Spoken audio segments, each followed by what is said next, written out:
Good morning दोस्तों, मैं अपने चैनल एग्ज़ाम कोड में आपका स्वागत करता हूं और आज हम बात करेंगे हिंदी के बारे में। ओके, तो आज हम हिंदी के बारे में बात करने वाले हैं। और इससे पहले देखिए कि जो क्लास चली थी लेखपाल की,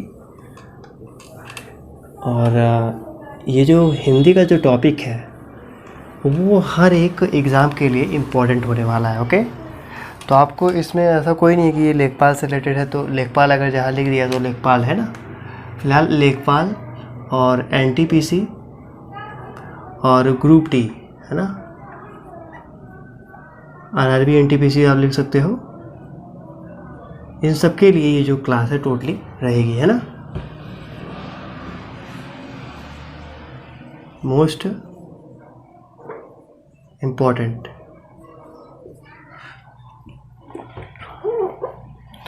तो दोस्तों आज हम हिंदी की क्लास में क्या बात करेंगे ये हम जान लेते हैं, है ना। और यहाँ पर मैं ऊपर लिख देता हूँ हिंदी। आज का जो हमारा हिंदी का टॉपिक है वो है हमारी संधि, है ना। संधि आप इस तरीके से लिख सकते हो या तो इसको आप इस तरीके से लिख सकते हो। ऐसे तो ये वाला सही पड़ेगा, है ना। इसको देते हैं हम मिटा, इसको हम लिख देते हैं बीच में। तो आज की जो हमारी टॉपिक है वो हमारी है संधि। ओके, तो संधि के बारे में आज हम बात करेंगे कि संधि कितने प्रकार की होती हैं। और देखिए संधि जो होती है वो 5 प्रकार की होती है। स्वर संधि के बारे में मैं बात कर रहा हूँ कि जो संधि होती है स्वर संधि वो 5 प्रकार की होती है ना।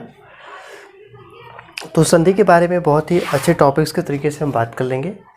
और बात करते करते अगर मैं बता दूं कि जो हिंदी है वो हमारे सभी एग्ज़ामों के लिए मोस्ट इम्पॉर्टेंट रहती है ना। तो दोस्तों बता दो कि जो हिंदी अगर बात कर लें, जैसे कि जो संधि होती है ना, तो संधियों से लगभग आपको 2 नंबर के क्वेश्चन जो है वो आ जाते हैं, है ना।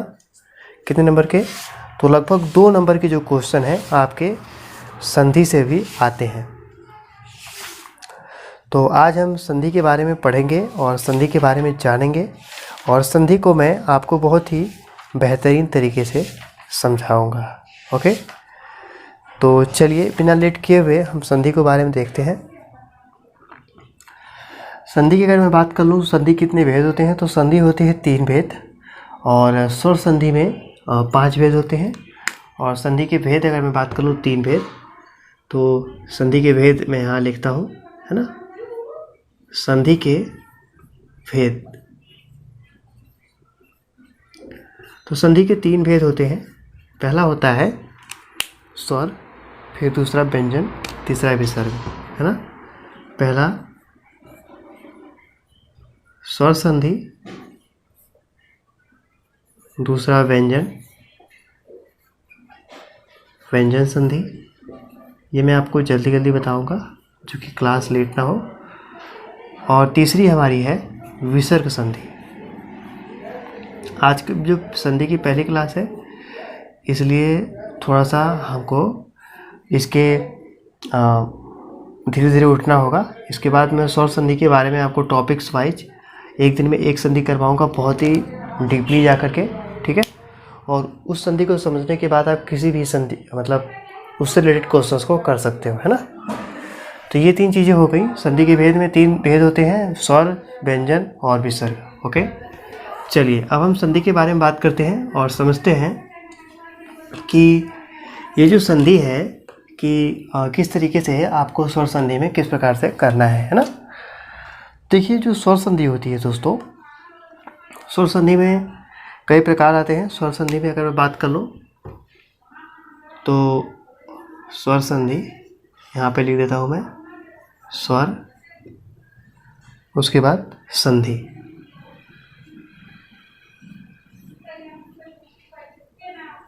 अगर मैं बात कर लूँ कि जो स्वर संधि होती है इसमें 5 प्रकार होते हैं, है ना। जैसे कि दीर्घ संधि, गुण संधि, वृद्धि संधि, यण संधि और अयाधि संधि।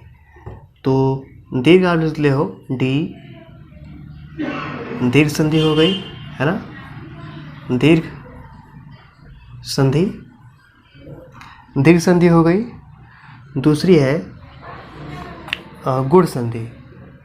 तो आप जी लिख सकते हो, है ना, डी जी, गुण, गुण संधि, दीर्घ संधि, गुण संधि, और उसके बाद वृद्धि।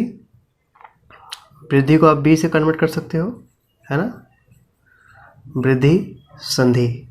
अभी आपको ट्रिक याद हो जाएगी, कैसे देखिए याद करना है वो भी मैं आपको बता दूंगा। डी जी बी हो गया, ओके। उसके बाद यण संधि, तो वाई से आप कर सकते हो, वाई को आप बोलते हो यण संधि। आप इसे वाई से डिनोट कर सकते हो, वाई से लोकेट कर सकते हो, ठीक है।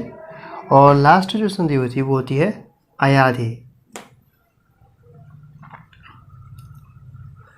तो अया को आप लिख सकते हो ए,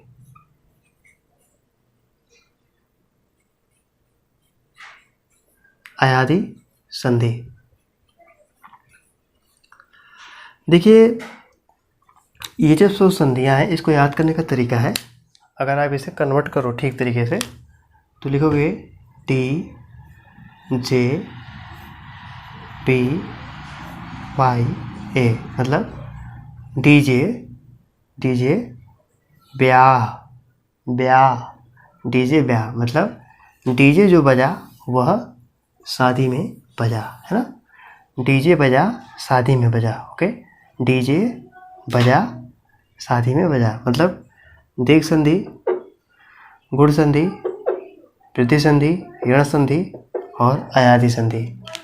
डीजे दीर्घ संधि, जे से गुण संधि, और बी से वृद्धि संधि, और वाई से क्या बोलते हैं, वाई को यण संधि बोलते हैं, और जो ए है उसको बोलते हैं अयाधि संधि, है ना।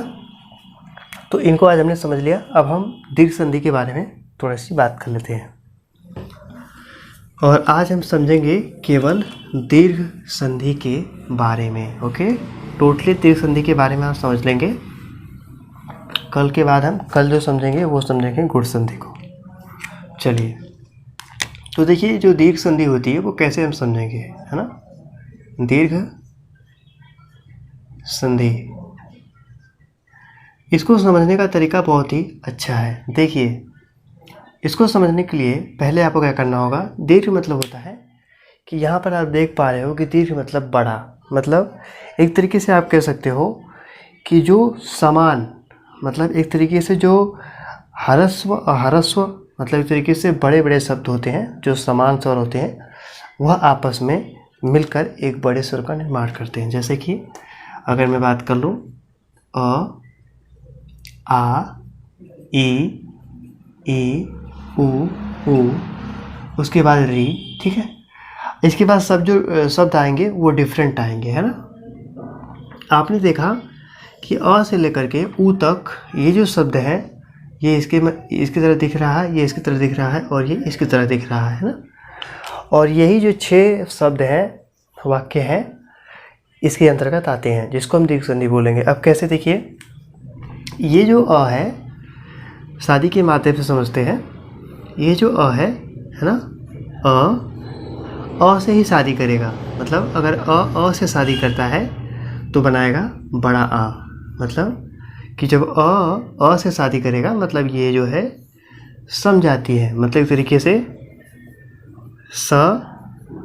सजातीय है ना, सजातीय मतलब कि समान कास्ट के हैं, ये किसी और से शादी नहीं करेंगे।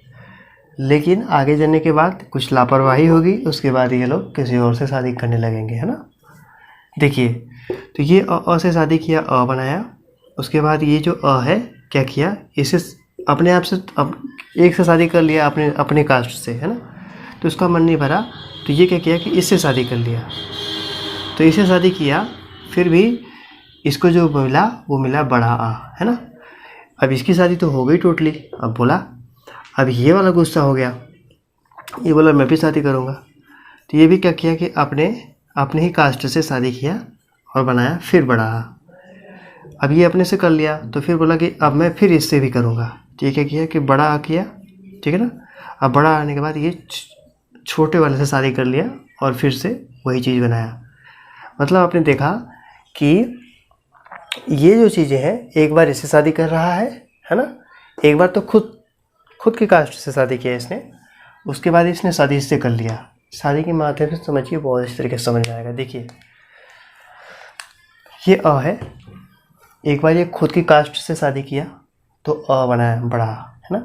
फिर उसके बाद उसका जी नहीं भरा तो इसने क्या किया कि इसे शादी कर ली। बहुत बड़ा राजा है ना ये, इसने क्या किया कि बड़े वाले से शादी कर ली, फिर वही चीज़ बनी। फिर अब ये भी गुस्सा हो गया, बोला कि मैं भी शादी करूँगा। तो ये क्या किया, अपने कास्ट से शादी कर ली, इसने भी बड़ा बनाया।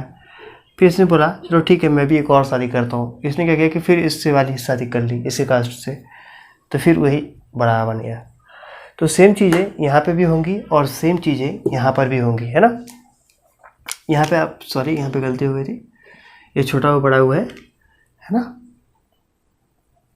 देखिए अब इनके बारे में अगर मैं बात कर लूँ तो देखिए इसमें क्या होता है कि जो ई है ये ई से शादी करेगी तो बनाएगी बड़ी ई, है ना। फिर ये ई इसे शादी करेगी तो बनाएगी बड़ी ई। फिर बड़ी ई क्या करेगी, छोटी ई से शादी करेगी तो बनाएगी बड़ी ई।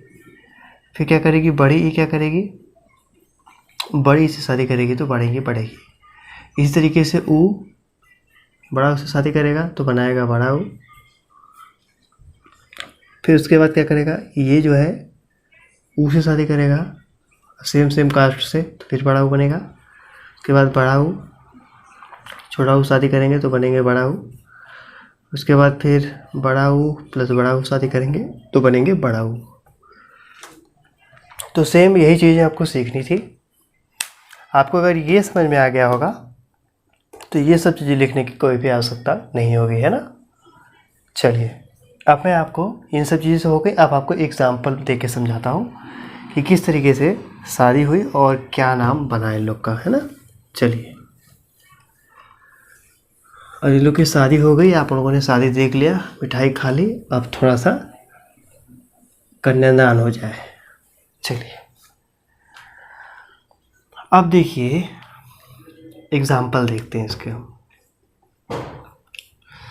अगर मैं बात कर लूँ एग्जाम्पल की तो जैसे देखिए परम धन अर्थ, परम धन अर्थ। तो यहाँ पर आप क्या देख पा रहे हो कि जो परम है अर्थ है, यहाँ पर देखिए परम, हर एक व्यंजन में अ छिपा रहता है ना। तो देखिए परम परम, है ना। तो यहाँ पे आपने देखा प र म, है ना, और ये प्लस अ हो गया।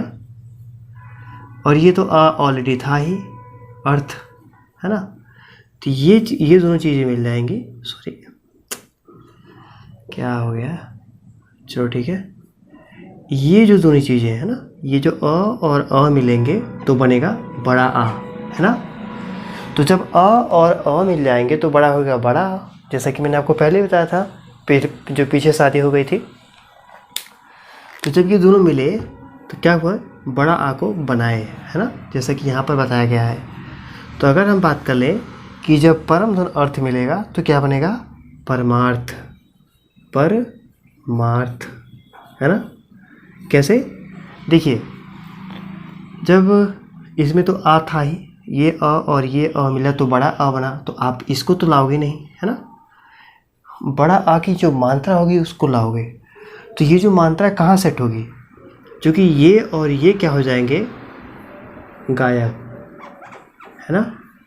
ये दोनों क्या हो जाएंगे, गायब, क्योंकि ये समान जाति के हैं और जब इनकी शादी हुई तो ये बना और यही बीच में आएगा। और यही बीच में आने का मतलब ये नहीं है कि आप बीच में बड़ा आ लिख दोगे, है ना। बड़ा आ में कौन सी जो मात्रा है उसका उपयोग हुआ है, बड़ा आ की मात्रा का उपयोग हुआ है, और वही मात्रा माँ पे जाके मिलेगी और बनाएगी परमार्थ को। तो इस तरीके से आप इसको समझ सकते हो। एक और एग्जांपल लेते हैं, उसको समझते हैं। अगर इसको समझ में नहीं आया होगा तो वो दूसरे एग्जाम्पल से कन्फर्मली समझ जाएगा। एक एग्जाम्पल लेता हूँ, पुस्तक धन आलय। पुस्तक धन आलय, ये तो आप समझ ही जाओगे। अब देखिए, इसको समझाने के लिए मैं आपको बताता हूँ। देखिए आपने देखा, जैसे मैंने आपको बताया था, हर एक व्यंजन में अ की मात्रा होती है। तो आपने देखा पु स त क अ, पुस्तक, है ना, ये अ मिला आपको। क, आप एक बार क बोलिएगा, क आ रहा है, अ आ रहा है, वही अ है इसमें, प्लस ये तो आ ऑलरेडी था ही, आलय, है ना। अब देखिए, अब इसका क्या हुआ कि ये जो अ है और ये बड़ा आ है ना, इन दोनों की क्या हुई, शादी। जब इन दोनों की शादी हुई तो मैंने आपको बताया था कि बड़ा अ बनता है हमेशा दीर्घ में। जब भी दो समान चीज़ों की शादी हो गई, जब ये अ और ये आए तो ये तो समान कास्ट के हो गए ना, तो इनकी शादी हो गई तो बना बड़ा अ। अब ये जो बड़ा अ है तो ये बड़ा अ की मात्रा बनी है ना, ये मात्रा बनी है बड़ा अ की, है ना। अब ये ऐड कहाँ होगी, तो देखिए जब इनकी शादी हुई तो बने अ की मात्रा बनी, है ना, बड़ा हो गया। जब इसको कन्वर्ट किया हो जाएगा तो हो जाएगा हमारा पुस्तक, पुस्तक का लय, है ना। ये और ये चीज़ें क्या हो जाएंगी, गायब। क्या हो जाएंगी, गायब। और क्या हो जाएगा हमारा, पुस्तकालय। और यही हमारा राइट आंसर हो जाएगा। तो आई थिंक आपको ये संधि अच्छे तरीके से समझ में आ गई होगी। अगर आप चाहो तो मैं आपको 3 एग्जाम्पल देता हूँ और आप मुझे कमेंट करके बताना। जो भी वीडियो को देखेगा वो मुझे कमेंट करके ज़रूर बताएगा। ओके दोस्तों, क्योंकि मैंने बहुत ही अच्छे तरीके से समझाया है और आई थिंक समझाया है तो आपको पक्का समझ में आ भी गया होगा। ये आपके टेस्ट का क्वेश्चन है, ज़्यादा हार्ड नहीं है। ये केवल मैं अ वाला दूंगा, ई और बड़ा ऊ को मैं समझा नहीं पाया तो मैं कल समझा दूंगा। क्योंकि आज जो दीर्घ संधि थी, इसमें क्या हुआ है कि मुझे जो शुरुआत करनी थी, शुरुआत करने में जो थोड़ी सी टाइमिंग लगी उसी में मेरा लेट हो गया। नहीं तो मैं आपको ई का और ऊ का दोनों का समझाता, लेकिन कल मैं समझा दूंगा, इसमें कोई दिक्कत नहीं है। 2 एग्जाम्पल और उसके बाद आपका क्लियर हो जाएगा। टेस्ट आप लिख लीजिए, टेस्ट है आपका वार्तालाप, है ना। टेस्ट में आपको संधि दे रहा हूँ, आपको करना है वार्ता प्लस आलाप। एक तो ये हो गया, दूसरा हमारा हो गया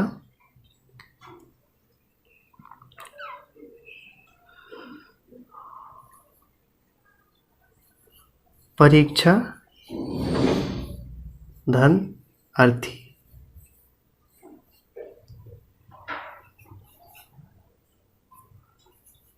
सु धन, ये तो दूसरा संधि हो जाएगा, राम धन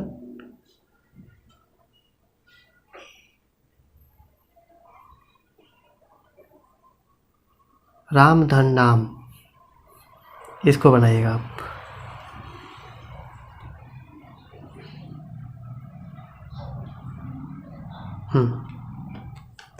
इन 3 संधियों को बनाइएगा और मुझे कमेंट बॉक्स में आंसर करिएगा कि इन 3 संधियों का आंसर क्या होगा।